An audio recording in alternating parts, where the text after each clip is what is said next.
This word lists memorizing is the worst way to learn vocabulary if you want to speak English fluently and no longer want to struggle with constantly forgetting vocabulary in the middle of a conversation. This is what mainly high school students do because you've been told that there's going to be a test and you need to remember as many words as possible. But how many high school students do you see who speak English fluently because of the way they study vocabulary? I can't tell you how many millions of struggling English students waste their time watching videos, learning with apps, memorizing vocabulary, but can't walk into a conversation remembering vocabulary or having the confidence to communicate because of their habits of how they learn that they never changed from high school. So here are 3 super powerful ways my students all learn vocabulary so they actually remember in a conversation, no matter their level. The first one is real text, whether it's an article, a book, a podcast, a movie that is targeted at their current level, so there are not too many new words or expressions. This is my job to help them pick so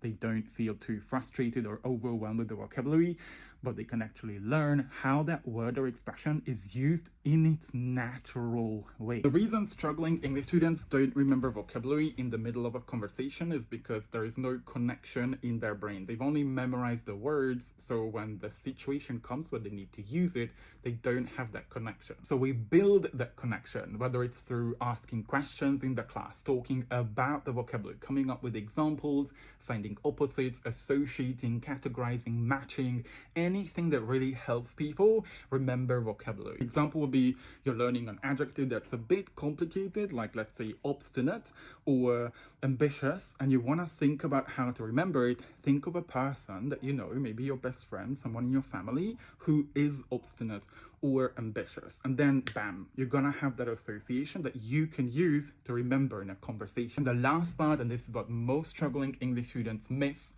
sit on, procrastinate on for years because they don't understand fear, which I talk a lot about on my channel. Having regular conversations where you are intentional, you don't just randomly speak with anyone, you actually use new phrases, new expressions, you take risks so you can actually become more automatic with how you speak English.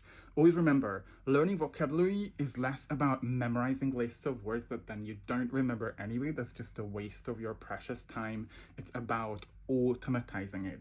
So the more you practice, the better you get, the more fluent you'll be able to express yourself, and the more effectively you'll be able to communicate. And guess what? Your confidence, as you keep taking all these actions, not studying but learning, you're going to be able to build that confidence and walk into any conversation